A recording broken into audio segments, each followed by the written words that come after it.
A very good morning to all of you, dear friends. We welcome you to the series of Heartfulness Wellness webinars. We are all living in very unusual times. None of us in our lifetime had witnessed such a crisis which has come over, and it has disrupted our lives at all ends. When we look at a spectrum of wellness, the 8 dimensions as we call it, all of us would definitely agree that each of the dimension of wellness is affected in one way or another. There have been a lot of changes in our living patterns, in our day-to-day life, and the best practices which we have tried uh, may not work in this situation because this is a very different situation. So we are bringing forth and inviting all of you to join us on the wellness webinars. We have interactive sessions which will cover a range of topics with expert panelists from different walks of life, may it be health, may it be medicine, nutrition, social behavior. The intention of these webinars is to allow us all to unwind, to enable ourselves to make wise choices, and definitely bring a change in our attitudes, behavior, health, and use of time. Each of us also plays a key role in helping all those around us, especially the children and the elders. So let us all emerge as strong as a global community. So today we welcome you to the first webinar, Social Well-being and Responsibility, What Can I Do? And we have very eminent panelists. To begin with, I introduce you all Mr. Tushar Pradhan. He is a Chief Investment Officer, HSBC. He is a very strong finance professional, skilled in equity research, portfolio management, investment management, and multi-asset management. Over to you, Tushar, to take over from here and take the team ahead to discuss on what we can do about social awareness and what is our responsibility in the same. Thank you. Thank you, Snehal. Really a pleasure to be here and to moderate this panel between two eminent personalities who I will now proceed to introduce briefly. Dr. Santosh Kamarkar, MS in General Surgery and MCH or Super Specialization in Pediatric Surgery. He is a consultant pediatric surgeon and pediatric urologist at Lilavati Hospital in Mumbai. He is also a convener and founder trustee of Spina Bifida Foundation, Mumbai, India. He is also a member of International Federation of Hydrocephalus, Spina Bifida, Belgium. Welcome, Dr. Santosh Kamarkar, to this panel. We really look forward to having this conversation with you. Let me introduce now our second eminent panelist, Ms. Uma Prabhu. Currently, she is the group editor of ITV Network and the former group editor of Z Media Corporation Limited. She has held a range of roles, and her responsibilities and portfolios include being a correspondent with Stardust, among other things, a senior reporter with Times of India, Education Times, and a group editor with the Times of India. So welcome, Uma, to this wonderful. Thank you so much. We're going to have. So let me begin with Dr. Kamarkar, and being from the medical fraternity and our current crisis, clearly being in this field of human health. I would like to ask the first question to say, what are your thoughts on the current situation? Is it a real crisis? How do you view a virus infestation? Because we have seen some kind of crises before in our human history. How would you describe the current situation? Well, thank you, Tushar, for your kind introduction, and namaste to everyone. This is indeed an unprecedented health crisis, and it needs to be looked at in 2 dimensions. Firstly, the broader national, global, public health aspect. And the second, of course, is the individual aspect vis-a-vis individual prevention and treatment. At a public health level, this is indeed an unprecedented situation. None of us in our wildest dreams thought that in our lifetime, the whole world would be locked down. So indeed, this is unprecedented in our lifetimes. But similar situations, similar outbreaks have occurred in the past. 100 years back, there was the Spanish flu, and I'm sure all of us have now read about it. But I must say that although unprecedented, I think we were caught off guard, which we should not have been. Because though unprecedented, it should not have been unanticipated. Mr. Bill Gates, in a TED talk in 2015, has accurately described the possibility of this scenario in vivid detail. I mean, if you hear that talk, you realize that how much of what he said is becoming true. And he had then warned nations, health organizations to be well prepared for such a situation. Unfortunately, all of us, humanity as a whole, was lost in its day-to-day work, in its running around, in its exploitation, in its usurping nature, in its encroaching upon the animal world. And we paid no heed to the warning given by no one else than Bill Gates.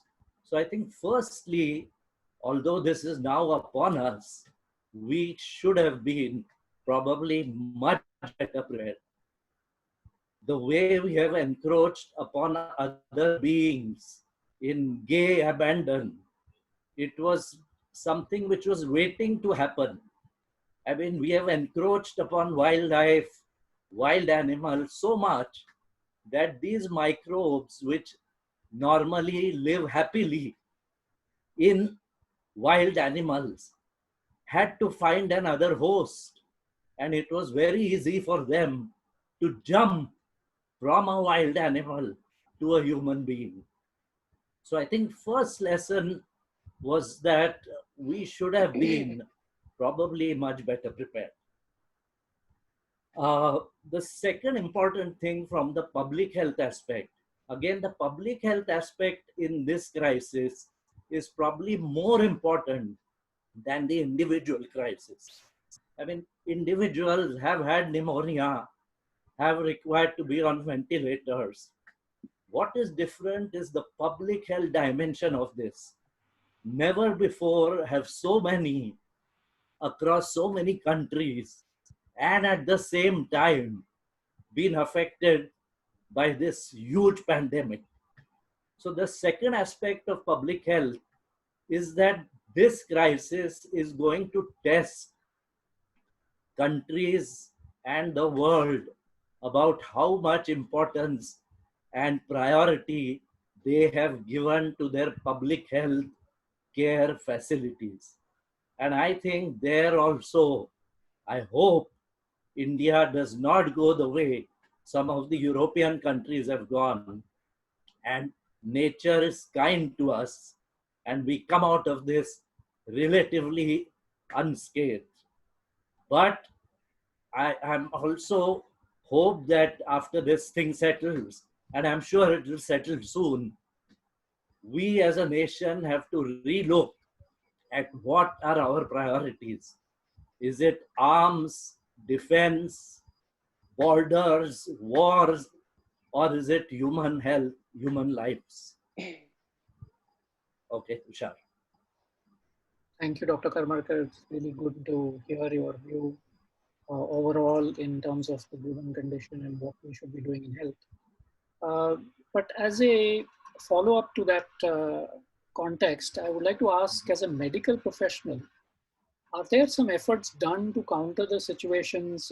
We have heard some insights into concepts such as rehabilitation, things such as that. Is there any help available from the medical field to counter this situation? Yeah, of course. I mean, luckily this time the world has become united. Its effort to find the correct treatment, fast track drugs, fast track vaccines, But as you are asking me, let me come to now the individual level. We looked at the public health aspect, but what about health issues related to the individual? And we all know now that as far as corona is concerned, prevention is better than cure. It's an old adage, which is so very true in this situation. So again, I need not reiterate the importance of all the preventive steps that we have been hearing day in and day out in these last few weeks: masks and hand washing, staying away, etc., etc.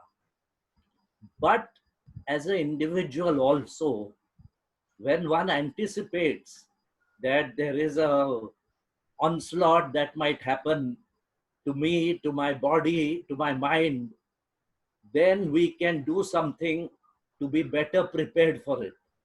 So even if we are in this lockdown situation at home, you must take the opportunity to build the immunity of your body, to build the lung capacity, because this is a disease, this is a condition which compromises the ability of the lungs, the capacity of the lungs.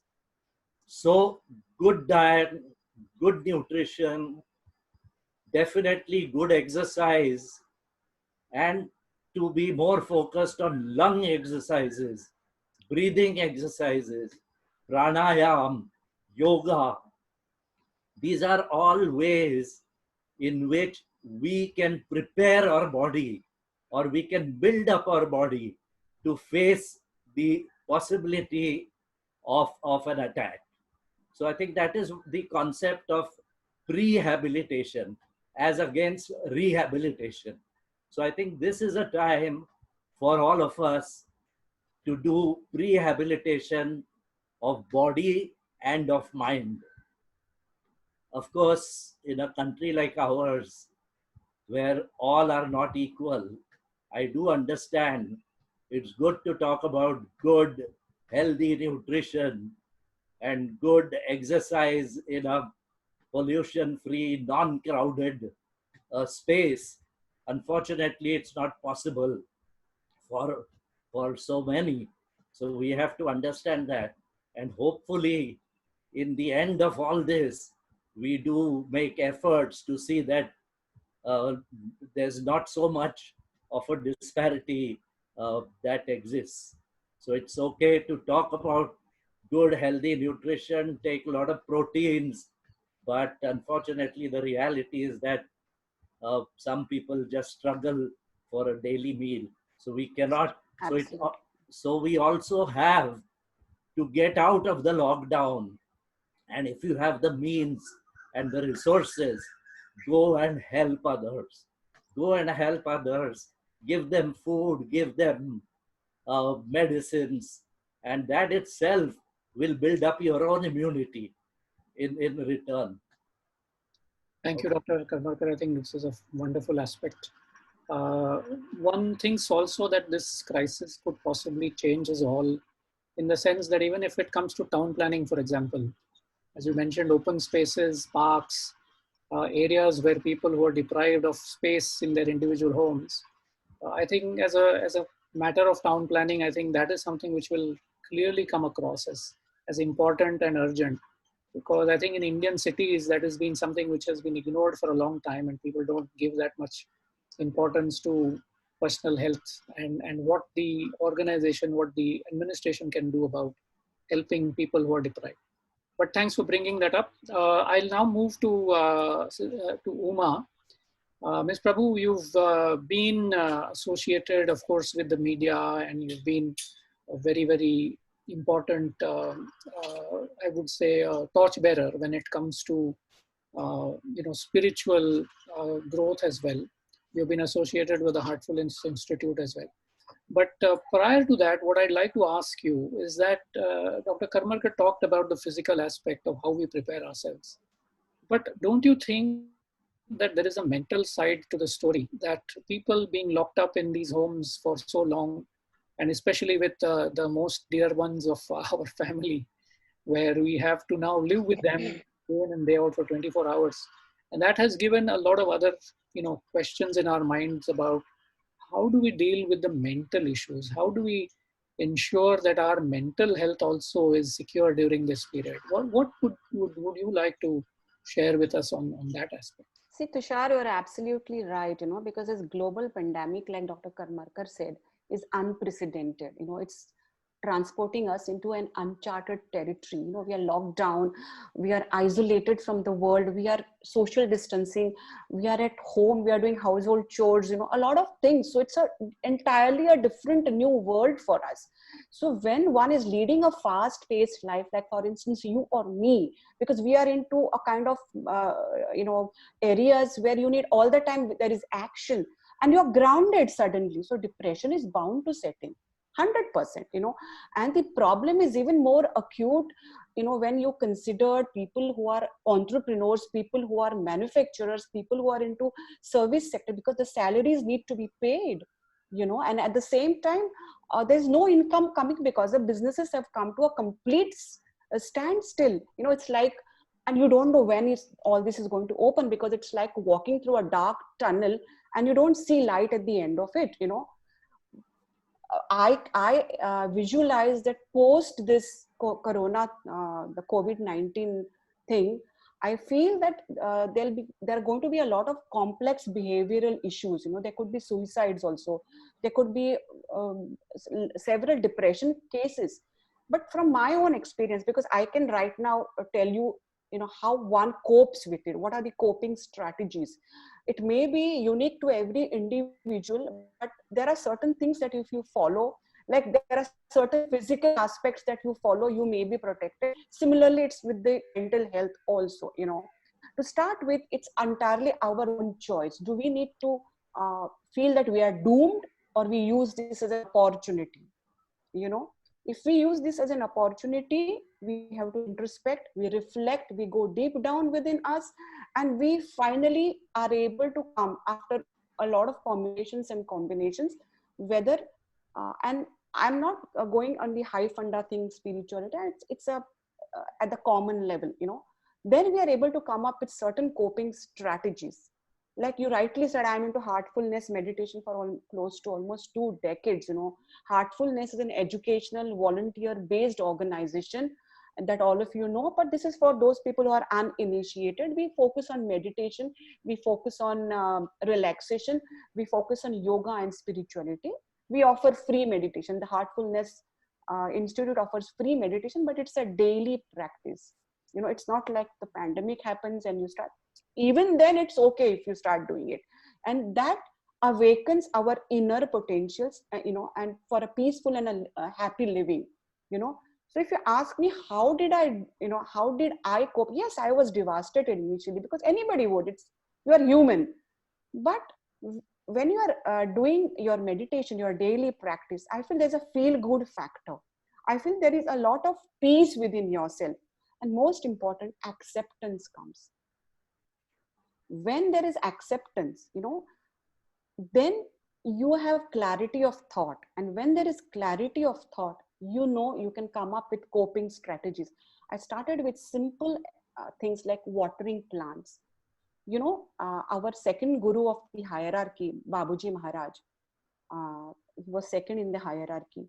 If you see his maxims, he has said, be in tune with nature. And today you realize in this time how important this is. It's a simple thing. And many people used to ask, what is this be in tune with nature? So now I'm able to say, see, ek mehsoos hota hai, you feel it. And when you are explaining it to the people, you have to go through you have to explain to them in simple words. I'm taking cue from Dr. Karmarkar also. When I'm watering plants, in my own garden, I find that there are, on a small stretch of land, there are different flowers of different colors. There is a rose, there is a cactus, there is a chrysanthemum, and a whole lot of things. I find that there is no competition among them. You see, there is no greed for space. Why you have so much space? Why I don't, a rose doesn't fight with a tamarind tree, but it is happy in whatever the nature has bestowed upon him. This is in being in tune with nature. Shevanti, chrysanthemum doesn't say that why are your red color, why I am yellow color. They revel in their own natural bounty, you know. Aren't we part of the same nature? We are. If we are part of the same nature, then why do we have so much greed, so much competition, why do we challenge, so much hatred? You know, there is so much to learn from nature, you know. So this is my take on this, you know. So simply meditation is, of course, sitting with your eyes closed and going deep inside you. But meditation is also, you know, observing things with your open eyes, you know, and ruminating over that. It is not enough observing, you ruminate over that, you know, and you apply it in your day-to-day you know, life. This is what I feel about it, you know, Tushar. Thanks, Uma. Again, focusing on you know, the situation to see how this can really be used constructively, I think is the main thread I take up. Absolutely, yeah. Because we tend to remain outside and involved with the outside world completely. And this in one way has kind of forced everyone, and not only us in India, but across the world. I mean, I've seen some wonderful photographs of cities all over the world deserted completely. And that is a one in a lifetime event where we see people in their homes. And I think instead of just saying that this is a blasted event which has, you know, caused all of this damage, I think it also gives us pause for what you talked. Absolutely. And Tushar, I'll just little interrupt to here. Like you rightly said, today, have you ever seen peacock dancing on streets in Mumbai? Where were they hiding all along? Venice Lake is full of swans. So who is the virus? Isn't it the human who is the virus here? And it is nature is striking its own balance. You see, Absolutely. My garden is full of butterflies of different colors. I can see colors floating everywhere. I never saw it because of horrible Delhi pollution. You see? Absolutely. Yeah, Except human beings, the entire animal kingdom is celebrating. Is absolutely celebrating. And so many good effects of lockdown. Pollution is less, rivers are less polluted. So I think electively the country should, even when all this is over, declare 2 or 3 times a year, 3-4 days of lockdown. I think it's a good suggestion. Yeah. Absolutely. I mean, I have decided that in my office and clinic, every month, we are going to take 3 days work from home. See, Tushar, this is the new world that I'm talking about. Yes, these kind of positive things will be the silver lining to this dark cloud. Yes, definitely. I think that is a wonderful, you know, realization that everyone is coming to. That look, was this so necessary? So my personal example is that a lot of my team members were cribbing that, oh, we have to work from home and this is not really right. So I asked them a question: does that mean that you are really missing your commute? Which they used to come, you know, crib about, that it takes them 2 hours to come to work and all that. And in a certain way, now we are appreciating everything, including our commute. Absolutely, yeah. We are appreciating the freedoms that we were given. We are appreciating all of the little things that we took for granted, and I think we will probably use them more, you know, well in the future. But coming back to Dr. Kamarkar, I would like to ask, in the given situation, have you made any personal attempts to, now that you know the nature of the ailment and what, you know, what we need to do, is there anything that you can suggest that, you know, either health professionals or people in society can do to help others, to help them also come to terms with their situation? What can you suggest? Come to terms as far as in a way, this is an unprecedented situation. So there's no known medicine which can prevent this. The vaccine is still some months or a year away. So I think personally, I mean, these are the things that I have discussed with my patients, their families, that, you know, you have to use this time to build your own immunity, and that's it. I mean, all the things that we have been talking about. As far as healthcare workers are concerned, I think they are the front line now, and they are facing the greatest dangers and risks. And I'm really very, very happy the way the entire healthcare community across the world has risen up to the occasion. And in fact, if even in Bombay or in India, if the government wants people who have doctors who have just retired, who have free time to come and work and treat some of the patients who are COVID positive, I'm sure there'll be a flood of applications. So that response is very, very welcome. And there are some steps that healthcare professionals need to take. I mean, this is a disease which is highly infective, which is contagious. But if one follows simple protective principles, which are not very difficult, and to a certain extent, I wonder why this reusable personal protective equipment cannot be used widely. I mean, people are talking of shortage of PPE, but I'm sure reusable gowns and face masks and everything can work equally well. So these are things I put forward in our hospital committees and groups.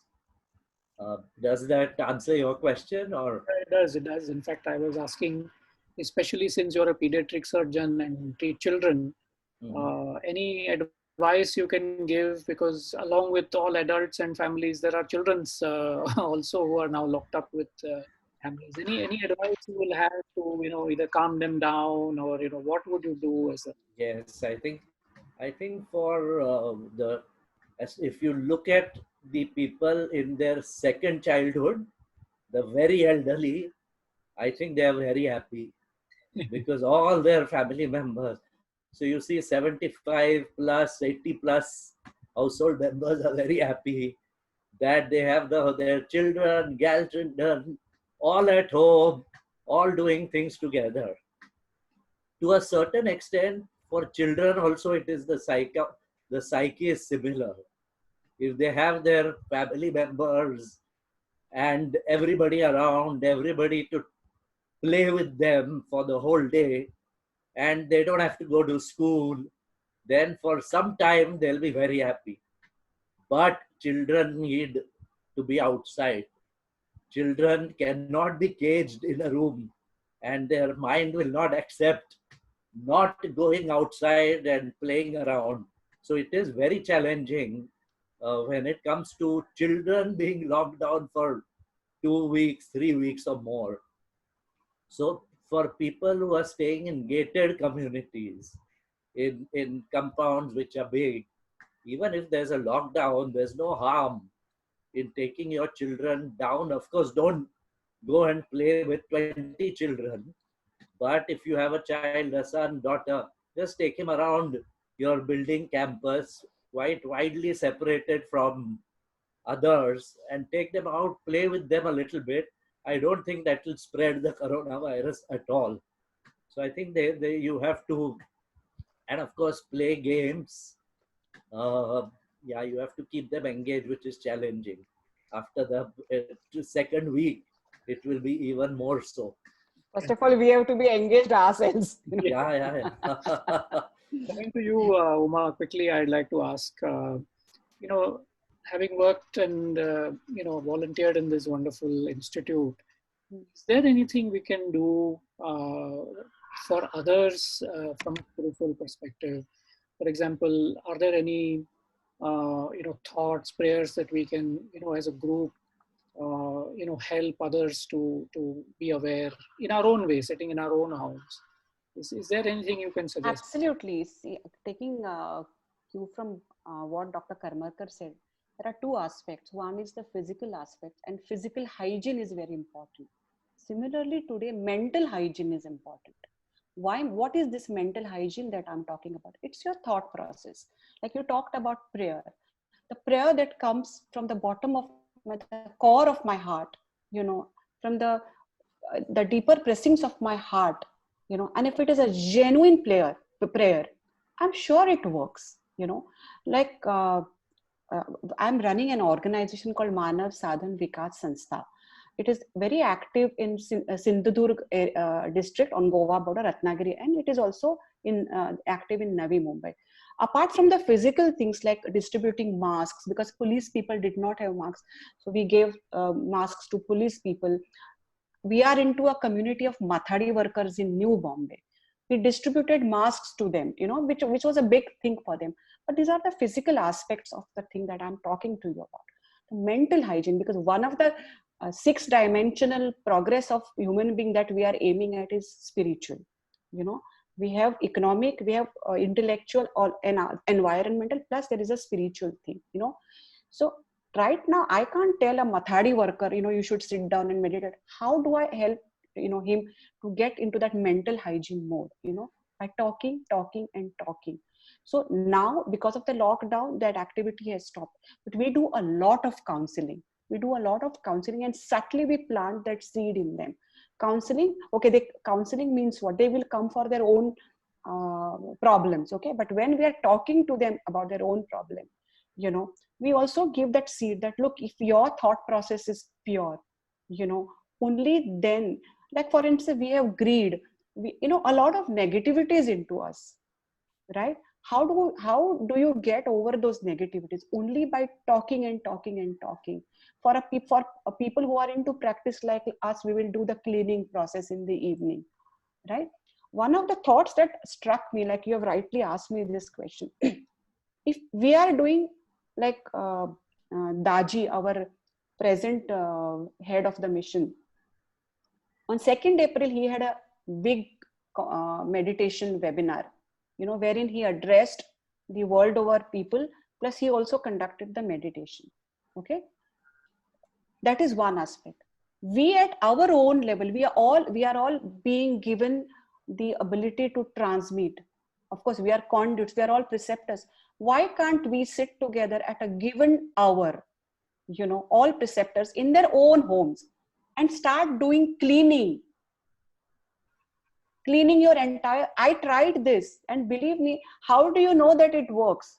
And at the end of the cleaning, there has to be a prayer for the entire humanity. It's like sabka bhala ho sabka, whatever we do, Does this work? I can tell you, if you feel peace at the end of it in your mind, 100%, and be sure that you have connected with those known and unknown hearts at that hour, and you have not only helped them in getting over their negativities, but you have planted a seed of peace in their hearts, So that could be done. Preceptors in Sahaj Marg and Heartfulness. Heartfulness is also Sahaj Marg. We can sit together at a designated hour and we can do that cleaning. We are doing our own cleaning. We are also doing the cleaning of our surrounding. Imagine the impact of that. What do you feel about it? No, I think this is a wonderful suggestion that essentially the concepts of the Vedas about the whole world being a village, and that we all being part of one humanity and one. Absolutely. And my learning, Tushar, is today, because of this COVID, it doesn't discriminate between race, gender, caste, creed, borders. It doesn't. It attacks a human being. It attacks a living being. I'll just go a little further to that, And the fight against this external change is better faced together when we are standing united. And how do we unite? It's only by connection of hearts. Yeah, I think this connection across the world without any technology, by just the thought that we are together, absolutely is very powerful, and it is something which happens from time to time. And the power of thought is so, I would say, it is extraordinary. I'll tell you one example. I must quote this. And I'm a journalist. I meet so many people. So there were some issues, and somebody made a comment. Why don't, like something should happen and all this population should get destroyed. This is a true thing. I said, man, you understand, you are part of that same population. You can't say that X will get destroyed and Y will get destroyed. You understand? So that is the power of thought. So if thought can be negative, it can be channelized positively also, don't you know? No, and I think we've seen many examples of that in the past, where after great calamities, all of humanity has come together to work and it has led to prosperity and health for all for a long period of time. Till, of course, the tendencies start to become negative, and then we go the other way as well. But I think it is a good reminder for us to remain focused. While we were doing this, I was getting a few questions. So I'd like to ask some of these questions which I've received from some of the listeners. This is addressed to Dr. Karmarkar. Is there a treatment for COVID? We've heard, that there is a drug called hydroxychloroquine, and vaccines are being talked about. And generally, when do you think this pandemic is going to end? I think that is at the forefront of most of the questions I have. So if you can quickly address them. Yes. So as far as treatment is concerned, there is no proven treatment which has been scientifically verified and clinically tested. But hydroxychloroquine, which has been a medicine that has been used for years against malaria, there have been now 2 or 3 quick trials from China, France, and one more place which have tested this on COVID positive patients.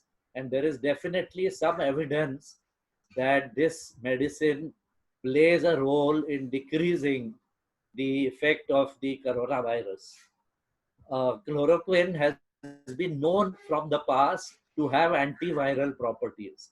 So there is also some scientific basis for that. And the ICMR in India has now recommended this as a prophylactic preventive medicine for healthcare workers who are working in hospitals and treating COVID patients. So I think there is definitely some role of this drug. And maybe in the coming weeks, it may be used more widely than it is. Luckily, it is not an expensive medicine. And in a country like India, this medicine is being manufactured by many companies, and they can quickly produce tons and tons of hydroxychloroquine. In fact, so much so that, as you may have read, Trump has asked India to export hydroxychloroquine to US. So that is a good positive thing about treatment. I can add something here. Even the Yes. Spanish Prime Minister has asked India to send medicines. Yeah. Yeah, but India should first safeguard enough for its own population before, sending everything away. But I think it's very easy to produce. As far as the vaccine is concerned, everybody is saying 1 year, 1.5 years. But I think medical science today can put these things, especially in these situations, on fast track and do away with a little bit of red tape and all the procedural hassles, and maybe a vaccine can be made available. One thing is sure, that a vaccine can definitely be made. It's only a question of how long will it take. So I think it can be certainly done much faster than usual. Third question I think you said was, how long will this pandemic last? I think the pandemic will get over. It certainly will. But coronavirus will keep lurking in the environment, and it's like swine flu, which came, the epidemic is over, but people still keep getting swine flu, or it is the other flus. So that way, the coronavirus will be in the environment, but there will be some medications and some vaccines for that. Exactly how long the pandemic will last is anybody's guess, but I don't think it's sort of being there as it is for more than a month and a half or 2. That's a relief, really a relief to hear. Basically, we are coming to the end of our session, and we also want to introduce relaxation and heartfulness as a part of this session. So I would like to just ask Uma one last question. You spoke about heartfulness and all what it has helped you. Can you briefly describe how can one get started with heartfulness? Because we are also introducing them today in the session after we end. but just some idea about how does one approach heartfulness? Where are how is it easy to do? Can you briefly tell us? Yeah, see, as early as in the 40s, and I am going to read this out to you, at 40s, Parampuj Babuji Maharaj that I was talking to you about had written a letter to the United Nations, stating that sooner or later we will have to adopt spiritual principles if we want to maintain our existence. Okay. So heartfulness practice advocates that only today. What do we do typically? We have preceptors. Preceptors are the people who can give you the sittings. So heartfulness revolved around three things. One is the morning meditation. Then we do cleaning in the evening, and thirdly we do a nightly prayer. And this information, it is there on the website also. But if you are in, like for instance, Bombay, there is we have a zonal ashram in Bombay. We have preceptors all over the, and you can go on the website. You can go and tell say about your that you want to get into the meditation, and the guidance is always available to you. If you want me to add anything else on this. We'll cover that towards the end of the presentation. There are some slides we'd like to share with our audience. Yeah. Thanks a lot. What we'd like to do now, and I'll follow this up with, is a experience of relaxation. I think we all need to be relaxed, to be centered within ourselves. And let's see whether this practical experience of what relaxation means, what heartfulness relaxation is all about, means to all of us. So let us now sit back and gently close our eyes and try to feel some sort of calmness that we have, which already resides within us. But let's try to see how we can invoke that. So I request all participants to gently close their eyes, sit where they are in a comfortable pose, and gently allow this thought to come. That there is energy coming from Mother Earth up your legs, relaxing your toes.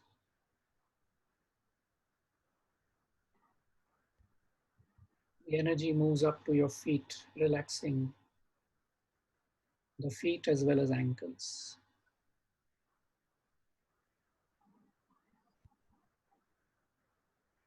The energy now slowly moves up to your lower limbs and knees.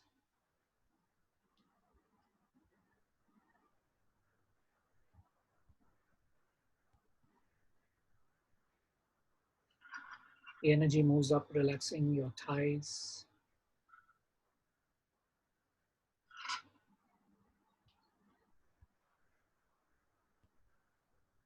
Slowly relax your hips, stomach, and waist.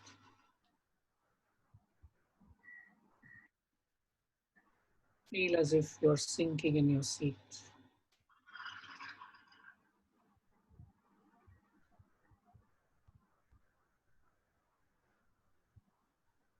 Take a moment to feel how your entire legs now are relaxed.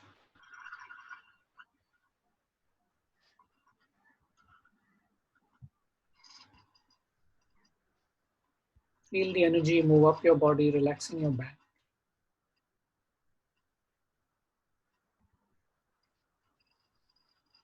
Relax your abdomen. As you breathe normally, feel the muscles of your abdomen slowly relax.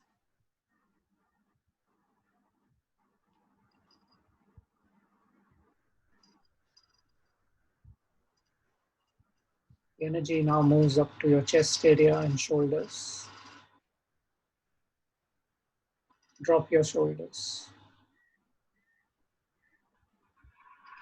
Feel as if your shoulders are melting away.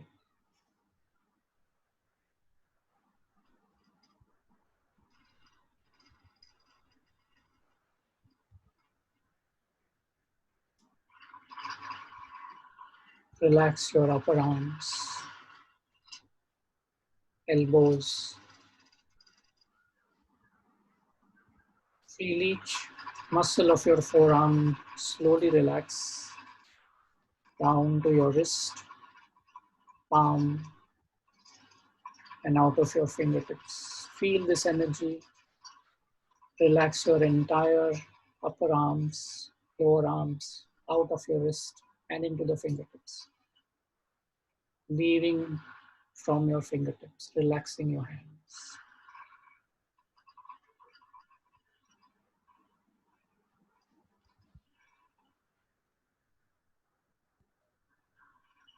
Take a moment to observe your body, neck down, now is completely relaxed.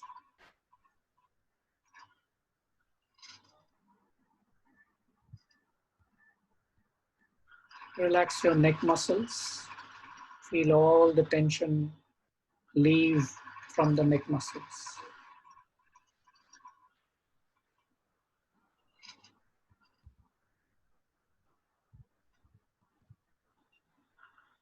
Now bring your attention to your face. Slowly relax your jaw,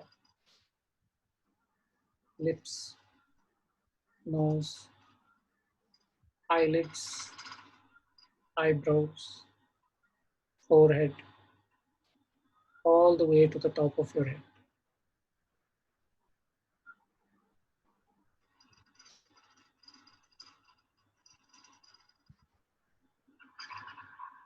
Relax your cheeks, earlobes, facial muscles, all the way to the back of your head.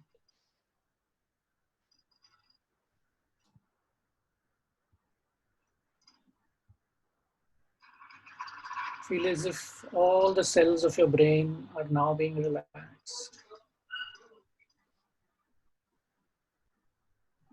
From top to toe, you are in a completely relaxed mode.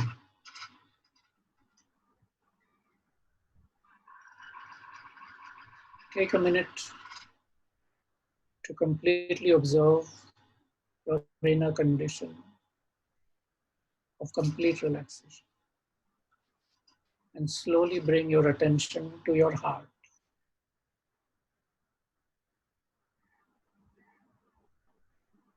Listen to the complete silence, love, and light in your heart.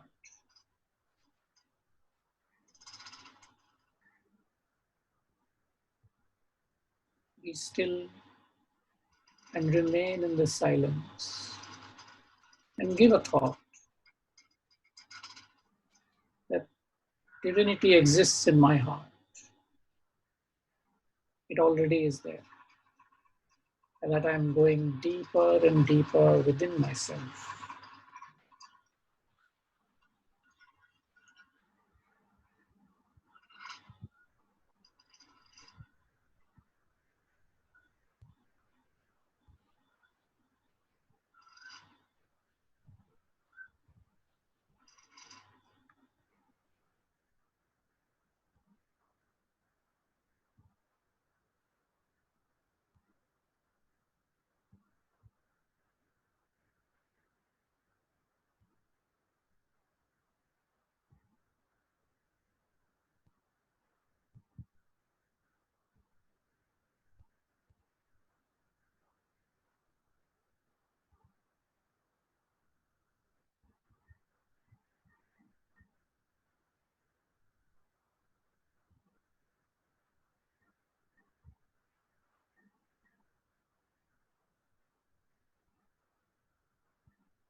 Whenever you're ready to come out,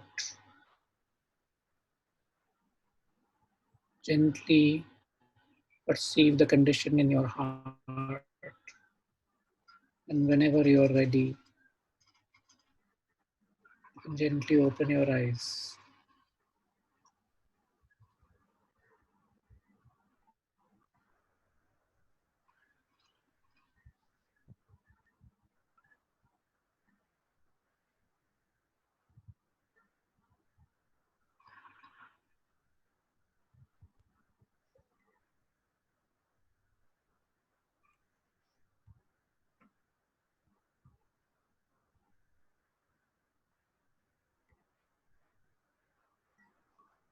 Thank you for joining us in this wonderful session.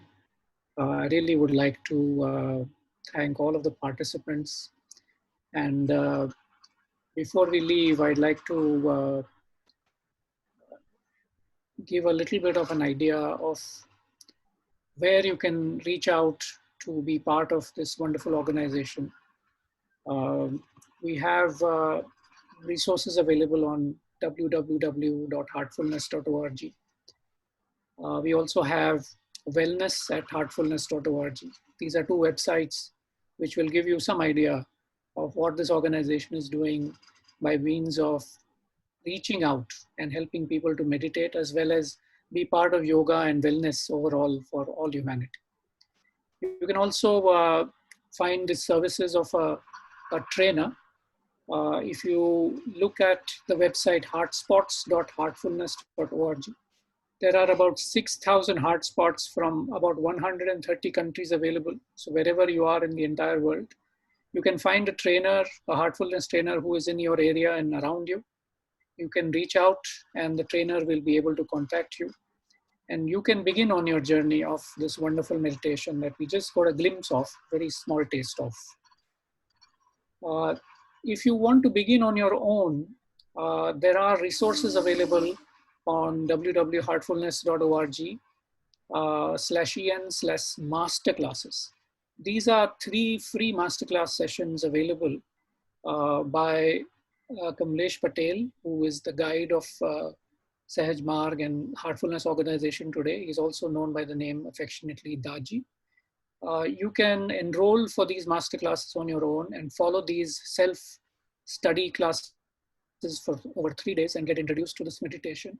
And then later on, start to get involved in the practice in your own way. We would again like to thank all of the panelists today. Really wonderful session. Dr. Kamarkar, Ms. Uma, thank you for your participation. It's been really wonderful and really would like to continue to have this association in the future as well. Thank you for having us. Thank you. Thank you. It was a pleasure. Thank you.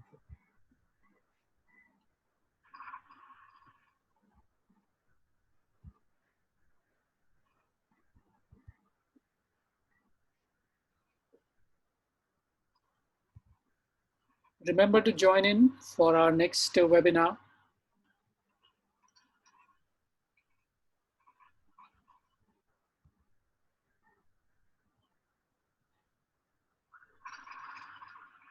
We talked a little bit about children. So the next webinar is actually going to be about the current situation, COVID-19 and children. Some helpful facts and tips and suggestions. We'll have panelists, Dr. Meghna Manocha, who's an MD in pediatrics, and Ms. Bhavini Jinesh Shah. She's a clinical psychologist and art-based therapist. So please make sure throughout this week, 2nd to 8th April, 5:30, be sure to join us for this series of wonderful seminars. Thank you again and goodbye. Goodbye.